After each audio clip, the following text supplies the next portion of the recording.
Hello प्यारे बच्चों, आप सभी का स्वागत है मेरे यूट्यूब चैनल पे।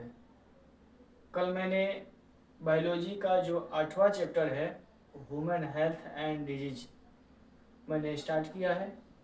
और कल हम लोग का लास्ट टॉपिक था बैलेंस डाइट, संतुलित आहार क्या है, किसे कहते हैं, संतुलित आहार करने से क्या फ़ायदा होता है, ये सारा चीज़ मैंने आपको बता दिया था।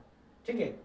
और आपको आज पढ़ना है पर्सनल एंड डोमेस्टिक हाइजीन। मतलब हम लोग का दूसरा टॉपिक था basic condition of good health, जिसमें से आपका पहला उसमें हेडिंग क्या था जी, बैलेंस डाइट पढ़ लिया था। और हम लोग को मतलब उसमें और 4 से 5 है, जिसमें से दूसरा है पर्सनल एंड डोमेस्टिक हाइजीन, व्यक्तिगत एवं घरेलू उपचार।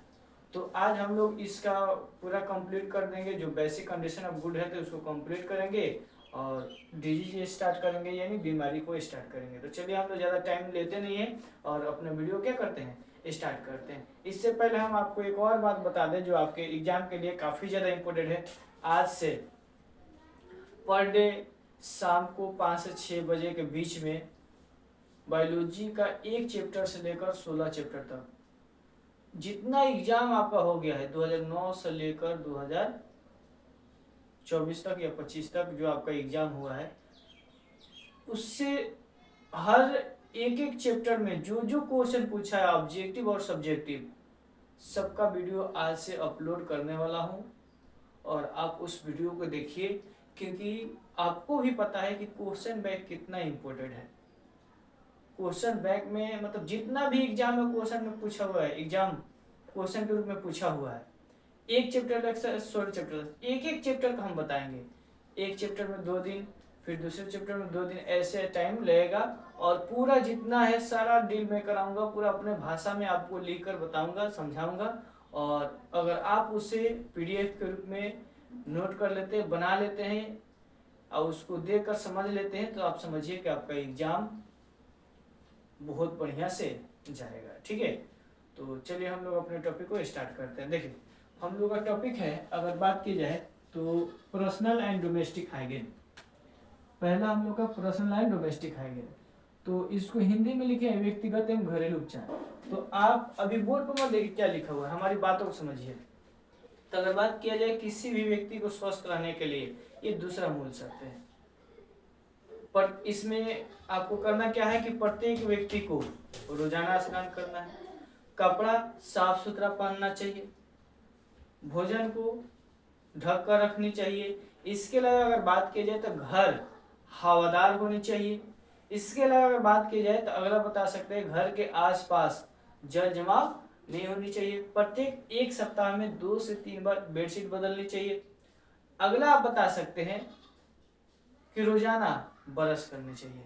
इसके अलावा और बता सकते हैं कि एक सप्ताह में 2 से 3 बार दातुन से दांत को साफ करनी चाहिए। ये था आपका पर्सनल डोमेस्टिक एंड हाइजीन। ठीक है, जो हम आपको अभी समझाया। अब देखिए बोर्ड पे क्या लिखे, जो आपको बताया ना वही बात हम बोर्ड पे लिखे। इसमें बशर्ते ये है कि थोड़ा सा लिखे हैं, हम आपको बता रहे हैं ज्यादा। तो देखिए, सबसे पहले अगर बात की जाए तो सबसे पहला है आपका, देखिए यहाँ पे पहला है कि रोजाना स्नान करनी चाहिए। प्रत्येक व्यक्ति को क्या करना चाहिए जी, रोजाना स्नान करनी चाहिए। दूसरा बता सकते हैं रोज ब्रश करनी चाहिए। कुछ ऐसे भी इंसान होते हैं जो हवाई में रोज ब्रश भी नहीं करते हैं, उठते हैं लेट से, एकदम मिल जाता है खाना, अच्छा चीज मिल जाता है तो उसको याद ही नहीं पड़ता है कि ब्रश करना है कि नहीं करना है, या फ्री में मिल जाता है तो बिना ब्रश किए ही वो खा लेता है। तो रोजाना ब्रश करनी चाहिए। तीसरा आप बता सकते हैं कपड़ा साफ सुथरा पहननी चाहिए। क्या करनी चाहिए बाबू, कपड़ा साफ सुथरा पहननी चाहिए। चौथा बता सकते हैं घर को दूषित जगहों पर नहीं बनानी चाहिए। जितने भी हम लोग घर बनाते हैं ना, उसको दूसरी जगह पर नहीं बनानी चाहिए, क्योंकि आपको भी पता है कि अगर दूसरी जगह पर आप अपने घर को बनाते हैं तो आने वाले समय में आप अनेक बीमारियों से ग्रसित हो सकते हैं। ठीक है। अगला इसका बता सकते हैं घर हवादार होनी चाहिए, यानी खिड़की वाला होना चाहिए। उसके अलावा बता सकते हैं घर के आसपास जल जमाव नहीं होनी चाहिए। अगर घर के आसपास जल जमाव होता है तो आप लोग सूंघने होंगे, मलेरिया रोग, ये इसके अलावा अनेक प्रकार की बीमारी आपको उत्पन्न होगा। ठीक है। तो उम्मीद करता हूँ कि आपको समझ में आ गया होगा पर्सनल एंड डोमेस्टिक हाइजीन। ठीक है। चलिए हम लोग दूसरा देखते हैं। दूसरा हम लोग का है, मतलब हम लोग का तीसरा की बात की जाए तो तीसरा है, देखिए बोर्ड पे, क्लीन फूड एंड वाटर, स्वच्छ भोजन एवं जल। अब देखिए बोर्ड पे हम क्या लिखे आपको ये नहीं समझना, पहले आप हमारी बातों को समझिए, उसके बाद हम आपको बताएंगे क्या लिखे हैं। जो आपको समझाएंगे वही बात आपके बोर्ड पे मौजूद रहेगा। अब बताइएगा, किसी भी व्यक्ति को स्वस्थ रहने के लिए, किसी भी व्यक्ति को स्वस्थ रहने के लिए क्लीन फूड एंड वाटर की आवश्यकता पड़ती है। हम जानते हैं कि रोग उत्पन्न करने वाले सूक्ष्म जीव फल, सब्जी के छिलकों तथा दूषित भोजन एवं गंदे पानी में मौजूद रहते हैं। आप बहुत सारे ऐसे बीमारी है जो आपके फल, सब्जी और गंदे भोजन, मतलब दूषित भोजन एवं गंदे पानी की वजह से होता है। तो इसमें बताइएगा, हम किसी मतलब हम जानते हैं कि दूषित भोजन कह सकते हैं, गंदे पानी कह सकते हैं, फल कह सकते हैं एवं सब्जियों के छिलके पर सूक्ष्म जीव मौजूद रहते हैं, जो हमारे शरीर में पहुंचकर शरीर के विभिन्न अंगों को प्रभावित कर देते हैं, जिसके कारण हम लोगों के शरीर में अनेक प्रकार की बीमारी होती है। ठीक है, इसीलिए हम लोगों को प्रतिदिन पका हुआ भोज्य पदार्थ का सेवन करनी चाहिए। फल एवं सब्जियों को खाने से पहले अच्छी तरह से धो लेनी चाहिए। भोजन को साफ सुथरे बर्तन से ढक कर रखनी चाहिए। स्वच्छ जल का सेवन करनी चाहिए। ये आपका तीसरा था। तीसरा क्या था?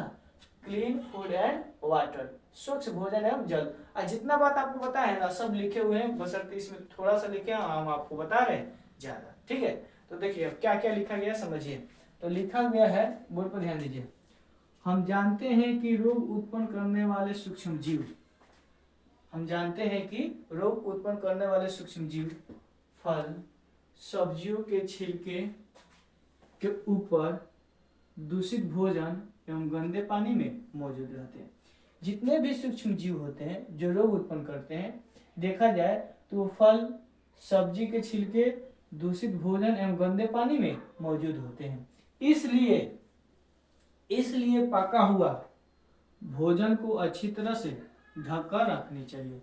और जितने भी हम लोग भोज्य पदार्थ को पकाते हैं या जो पकाने वाला नहीं रहता, उस सब भोज्य पदार्थ को अच्छी तरह से ढककर रखनी चाहिए। और फल एवं सब्जियों को खाने से पहले अच्छी तरह से धोकर खानी चाहिए। ठीक है, जितने भी फल सब्जी खाते हैं उसे हम लोग क्या करना चाहिए? अच्छी तरह से धोकर खानी चाहिए। लेकिन हम लोग करते हैं क्या है, मार्केट में जाते हैं, वहीं पर फल खरीदते, जैसे मैं बात की जाए सेब खरीद लिए, मार वहीं पर खाना चालू कर दिए, उसको हम लोग धोते नहीं है, नहीं ना धोते हैं। जैसे मूली हो गया, मूली उसको खरीदते वहीं पे खाना हम लोग चालू कर देते हैं। ये जितने भी फल सब्जी होते हैं उसे हम लोग को क्या करनी चाहिए? धोकर खानी चाहिए। अगर धोकर खाते हैं तो उसके ऊपर जो सूक्ष्म जीव होगा वो क्या होगा जी? वहां से हट जाएगा और हम लोग बीमार नहीं पड़ सकते हैं। ये basic condition of good health का तीसरा था। अब हम लोग चौथा देखेंगे। देखिए चौथा की बात की जाए तो चौथा हम लोग का है, ध्यान दीजिए, प्योर एंड क्लीन एयर, शुद्ध एवं स्वच्छ वायु। ये आपको जानना है इसके बारे में, तो इसके बारे में समझिए।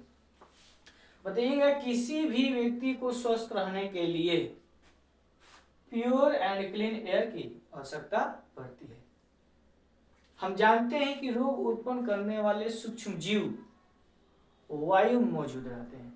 किसमें मौजूद रहते हैं जी? वायु मौजूद रहते हैं। और इस वायु के माध्यम से हम लोग शरीर में प्रवेश करके शरीर के अंदर विभिन्न रोगों का निर्माण करते हैं। इसलिए प्रत्येक व्यक्ति को रोजाना सुबह में टहलनी चाहिए। इसलिए देखिए यहाँ पे भी लिखे हैं, इसलिए प्रत्येक व्यक्ति को रोजाना सुबह में टहलनी चाहिए। दूषित जगहों पर आवास नहीं बनानी चाहिए। और कहीं जा रहे हैं, अगर कहीं जा रहे हैं, बाइक से जा रहे हैं या साइकिल से जा रहे हैं या दूसरी जगह से आप गुजर रहे हैं, तो वहां पे माउथ मास्क यानी मुंह नकाब का यूज करनी चाहिए। लेकिन अभी की बात की जाए, अगर आप साइकिल से जा रहे हैं, चश्मा पहन लिए, मास्क लगा लिए, तो आपको जो नहीं देखने वाला रहेगा ना वो भी देखेगा। क्यों देखेगा? क्योंकि उसको मतलब गांव में आपको ये ऐसे कीजिएगा तो देखकर सब मतलब मैक्सिमम आदमी हंसेंगे, लेकिन उसको ये पता नहीं है कि इसके वजह से वो कितने बीमारियों से बच रहा है। पहन के जाइएगा तो सब गांव वाला क्या हीरो बन रहा है, हीरो बन रहा है, एकदम चश्मा लगाया हुआ, मास्क लगाया, जूता पहना हुआ है, लेकिन उसको ये पता नहीं है कि इसके कारण वो कितने बीमारियों से बच रहा है। ठीक है, तो आप लोग सामने वाला क्या कहता है उससे आपको कोई फर्क पड़ने वाला है नहीं, मतलब फर्क पड़ने वाला है नहीं। आप अपने शरीर को अच्छे ढंग से रखिए कि आने वाले समय में आप अनेक बीमारियों से ग्रसित न हो सके। ठीक है, तो देखिए हम लिखे हैं, वो जो लिखे हैं हम समझाते हैं, ध्यान दीजिए। लिखे हैं, हम जानते हैं कि दूषित वायु में सूक्ष्म जीव मौजूद होते हैं। दूषित वायु में सूक्ष्म जीव मौजूद होते हैं जो हमारे हेल्थ के लिए हानिकारक होते हैं, जो हमारे स्वास्थ्य के लिए क्या होते हैं जी, हानिकारक होते हैं। इसलिए प्रति व्यक्ति को दूषित कपड़ा नहीं पहनने चाहिए। जितने भी जीव है, मतलब मानव की बात की जाए, उसको आप समझाइए कि जो दूषित कपड़ा होता है उसे नहीं पहननी चाहिए। उसके अलावा मुंह नकाब का उपयोग करनी चाहिए, नहीं माउथ मास्क का उपयोग करनी चाहिए। तीसरा बता सकते हैं, सुबह में टहलनी चाहिए। बहुत लोग ऐसे होते हैं सुबह में उठते ही नहीं है। आपको पता है सुबह में टहलने से, सुबह में शुद्ध वायु को ग्रहण करने से शरीर को कितना फायदा होता है, बहुत ज्यादा फायदा होता है। लेकिन लोग इस बात को समझते नहीं है, सोते हैं एकदम 10 बजे तक 9 बजे तक एकदम पूरा सोते हैं। साइंस कहता है कि सूर्य के उगने से पहले, सूर्य के प्रकाश को निकलने से पहले आदमी को बेड को छोड़ देनी चाहिए। लेकिन हम लोग में कुछ ऐसे भी आदमी होते हैं कि जब तक 8 नहीं बजेगा, 9 नहीं बजेगा, तब तक वो उठेगा नहीं। लेकिन हम लोग को भोर में, सुबह में उठनी चाहिए और टहलनी चाहिए, जिसकी वजह से आपका जो श्वसन की प्रक्रिया होगा, मतलब जो श्वसन कीजिएगा उस समय आप शुद्ध वायु को ग्रहण कीजिए, क्योंकि उस समय कोई वाहन वगैरह तो चलता नहीं है। वाहन से ही ना हम लोग का वायुमंडल दूषित होता है जी।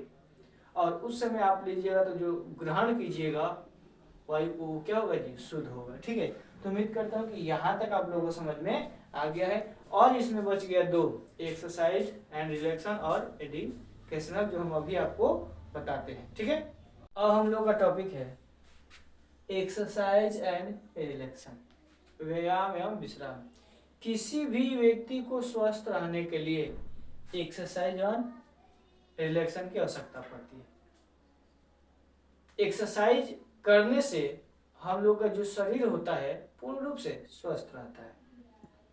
अगर बात की जाए कि अगर आप एक्सरसाइज करते हैं तो जो हम लोग का परिसंचरण तंत्र होता है ना, जैसे में आप कह सकते हैं रक्त कह सकते हैं, मतलब हृदय कह सकते हैं, फेफड़ा कह सकते हैं, रुधिर वाहिनियां कह सकते हैं, ये पूर्ण रूप से कार्य करता है। यानी अगर बात की जाए तो पूरे शरीर का अंग पूर्ण रूप से कार्य करता है। ठीक है, तो प्रत्येक व्यक्ति को क्या करना चाहिए जी, एक्सरसाइज करना चाहिए। और एक्सरसाइज सबसे ज्यादा उन व्यक्तियों के लिए आवश्यकता पड़ती है, मतलब आवश्यकता पड़ती है जो एक ही जगह पर बैठकर कार्य करते हैं, ना इधर जाएंगे ना उधर जाएंगे, चेयर लगा रहेगा उसी जगह पर बैठकर वो काम करेंगे। उन लोगों के लिए सबसे ज्यादा एक्सरसाइज करने की आवश्यकता पड़ती है। और एक्सरसाइज करने के साथ साथ रिलैक्सेशन की भी आवश्यकता पड़ती है, यानी विश्राम की आवश्यकता पड़ती है। आप लोग कभी एक्सरसाइज कीजिएगा तो आपको बहुत ज्यादा हरासमेंट होगा तो आपको रिलैक्स करने की आवश्यकता पड़ती है। अगर आपको आराम करने की आवश्यकता, आराम नहीं करने दिया जाएगा, अगर वैसे ही एक्सरसाइज कराते जाएगा तो आप क्या हो जाइएगा जी, डेड कर जाइएगा, मर जाइएगा।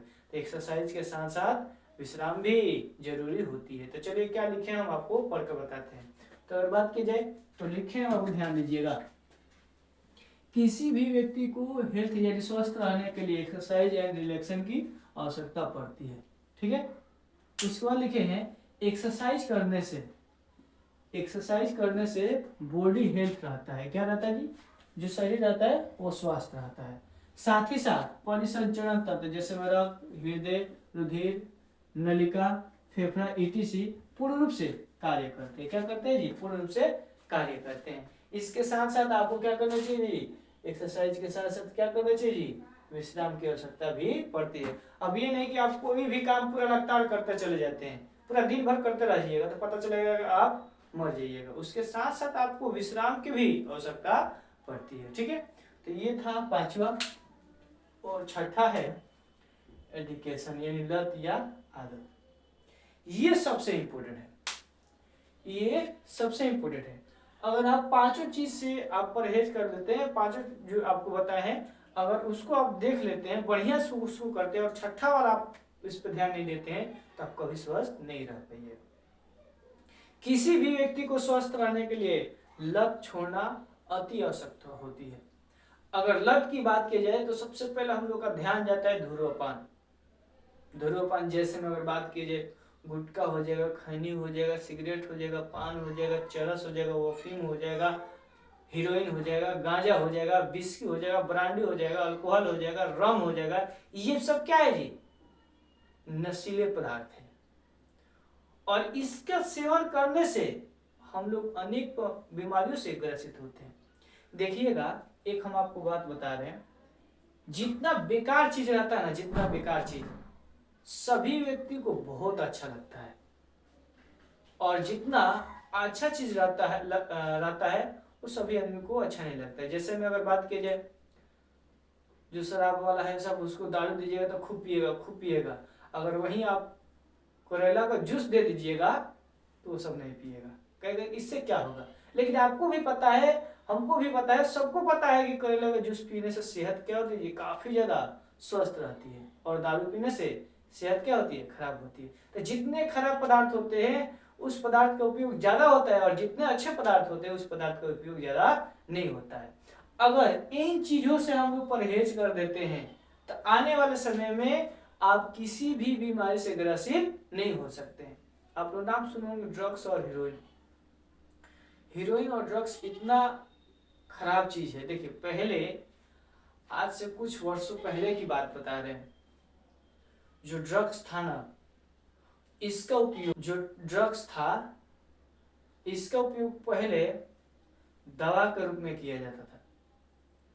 लेकिन मानो इसको दवा, मतलब मान लीजिए इसका डोज है, मान लीजिए 1 ग्राम, उतना में आपका दवा, मतलब बीमारी वो ठीक हो जाएगा, तो इतना दिया जाता था। लेकिन बाद में उसको धीरे धीरे जो मरीज था, जो भी व्यक्ति था, वो 1 ग्राम से बेसी लेने लगा, जिसके कारण वो ड्रग्स शरीर में विषैले पदार्थ के रूप में कार्य करने लगा, जिसके कारण नशा होने लगा।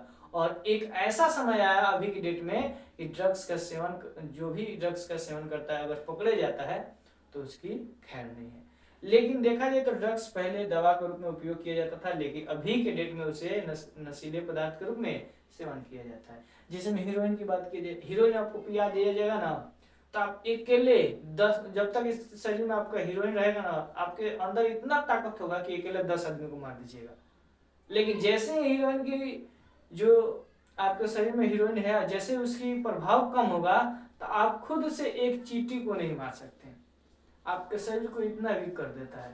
तो ये हम लोग के शरीर के लिए क्या होता है जी, हानिकारक होता है। उम्मीद करता हूँ कि आपको यहाँ तक समझ में आ गया होगा। तो आज के लिए बस हम लोग इतना रहते हैं बाबू। जय हिंद, जय भारत।